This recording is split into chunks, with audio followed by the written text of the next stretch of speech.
आपको सुकूना कोई नहीं बल्कि सुकूना के साथ और भी खतरनाक उसको ढूंढना होगा और ये इतना ईजी नहीं होगा। इन सब लोगों को हराने के लिए हम लोगों को बहुत सारे खतरनाक चैलेंजेस करने पड़ेंगे, तगड़े तगड़े चीजें करनी पड़ेंगी। तो इस वीडियो को गाइस वीडियो को लास्ट तक देखना क्योंकि इस वीडियो का है लिटरली ट्विस्ट ऐसी ऐसी चीजें होंगी जिसके अंदर हम लोग सोच भी नहीं सकते। तो चलो अब वीडियो को स्टार्ट कर लेते हैं, लेट्स गो।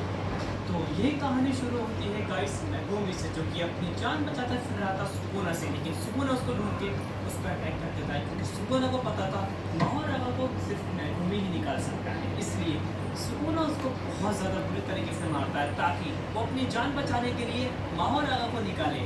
लेकिन मेगुमी को नहीं पता था कि सुकुना भी यही चाहता है।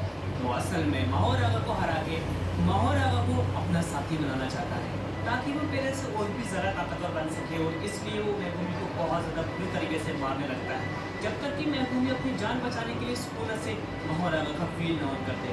और यहाँ पे मेगुमी सही में अपनी जान बचाने के लिए माहोरागा का फील ऑन कर देता है, लेकिन उसको यहाँ पर ये नहीं पता था कि ये उसकी सबसे ज़्यादा बड़ी गलती थी क्योंकि सुकुना भी यही चाहता था। जैसा सुकुना ने प्लान करा था सब कुछ उसके मुताबिक ही चल रहा था और सुकुना यहाँ पे पूरी तरीके से तैयार था माहोरागा को अपना कंपेनियन बनाने के लिए। और थोड़ी ही देर के अंदर एकदम मौसम चेंज होता है तो माहोरागा भी आ चुका था। मेगुमी को पता ही नहीं था कि माहोरागा उसके पीछे आ चुका है। यहाँ माहोरागा बहुत ज़्यादा गुस्से में था। यहाँ सुकुना को नॉलेज थी कि ये फाइट इतनी भी इजी नहीं होगी क्योंकि यहाँ पे माहोरागा सबसे ज़्यादा ताकतवर शिनिगामी में से एक था और माहोरागा के पास भी पावर्स बहुत ज़्यादा तगड़ी थी। यहाँ मेगुमी को लगा था कि शायद माहोरागा उसको बचाएगा सुकुना से, लेकिन यहाँ पे उल्टे सीन होता है। सबसे पहले माहोरागा मेगुमी को ही मारना स्टार्ट करता है, वो भी बहुत ज़्यादा बुरे तरीके से। उसके बाद फिर वो बढ़ने लगता है सुकुना की तरफ और सुकुना को पहले से तैयार था और अब स्टार्ट होगी सुकुना वर्सेस माहोरागा। देखते देखते छुट्टी सुकुना पे हमला कर देता है। सुकुना खूब जल्दी करता है लेकिन कुछ ही सेकंड्स के अंदर सुकुना वहाँ पे गायब हो चुका था और यहाँ माहोरागा कंफ्यूज था कि आखिर वो किधर चला गया, लेकिन सुकुना था वो पीछे जाके कॉफी पी रहा था और माहोरागा देख रहा था कि आखिर सुकुना किधर चला गया।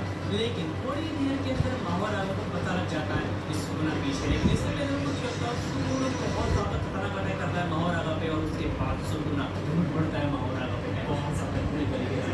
लिटरली सुकुना यहाँ पे माहोरागा को हवा में उड़ा उड़ा के मार रहा था, लेकिन माहोरागा भी कहाँ पीछे रहने वाला था, वो भी सुकुना के ऊपर हमला करता है और उसको मार मार के बहुत ज़्यादा दूर लेके चला जाता है। वो जो 21 बार में माहोरागा को मार की कोशिश करता है, माहोरागा बहुत ज़्यादा तगड़ा पंच मारता है, लिटरली सुकुना बहुत ज़्यादा दूर चले गिरता है। और अब यहाँ सुकुना समझ चुका था कि हाथ पैर से तो माहोरागा को नहीं हरा सकता, इसलिए वो अपनी कर्स पावर्स का यूज़ करता है जो कि है फूका फायर एरो।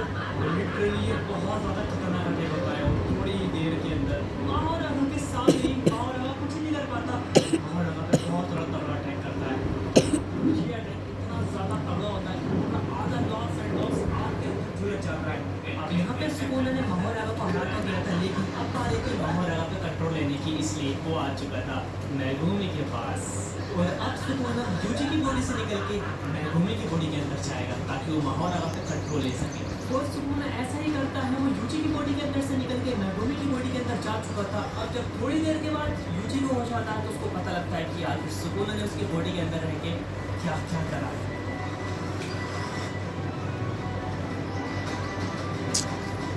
अब जब गोजो को इस बारे में पता लगता है वो सीधे पहुंच जाता है सुकुना के पास, लेकिन सुकुना इस बार अकेला नहीं था और ना ही वो पहले की तरह था क्योंकि अब सुकुना के पास पूरी 20 फिंगर्स थी और साथ ही माहोरागा और एजिकल थे।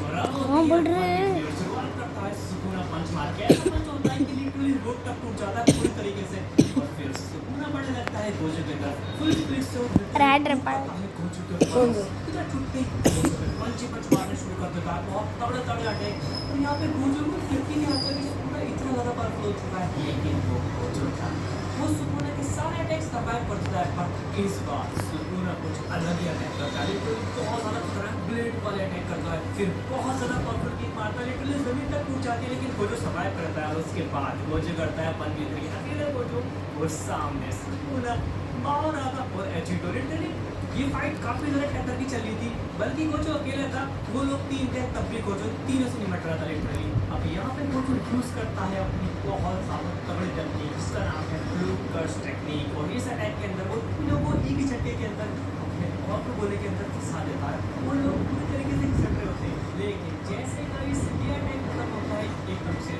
लोग गोजो के ऊपर टूट पड़ते हैं, लेकिन इस बार गोजो रेडी था। इससे पहले कि वो लोग अटैक करते गोजो एक और खतरनाक अपनी ब्लू क्रश टेक्निक यूज कर लेता है उसके ऊपर। अब यहाँ पे गोजो और वो तीन लोग एक दूसरे के ऊपर अलग अलग अटैक कर रहे होते हैं, लेकिन यहाँ पे गोजो की टेक्निक ज़्यादा पास होती है उन सबसे, और गोजो यहाँ पे अपनी टेक्निक में उनसे थोड़ा सा डोमिनेट हो रहा था। और यहाँ पे अपनी क्रश टेक्निक का यूज करके गोजो माहोरा का और साके एजिटो को मार देता है। और अब बचे थे सुकुना और गोजो, और अब होगी 1v1 फाइट। अब इससे पहले कि गोजो अपने डोमेन ओपन करता, वहाँ पे सुकुना अपने डोमेन ओपन कर देता है, और यहीं पे गोजो से बहुत बड़ी गलती हो चुकी थी, क्योंकि वो सुकुना के डोमेन को हल्के में ले लेता है। यही उसकी गलती होती है, और फिर सुकुना अपने डोमेन के अंदर गोजो पे बहुत ज़्यादा खतरनाक अटैक करता है, और इस अटैक को गोजो झेल नहीं पाता। सुकुना के डोमेन के अंदर होने की वजह से गोजो बहुत ज़्यादा कमज़ोर हो चुका था, और सुकुना इसी चीज़ का फ़ायदा उठा के गोजो को सील प्रिज्म में कैद कर देता है। ठीक है, तो यूजी तुम मुझे फटाफट अपना सूट दो, मैं निकलता हूँ यहाँ से, क्योंकि अभी मुझे बहुत कुछ करना है। चलो देखते हैं गाइस हम लोगों को कौन सा सूट मिलता है।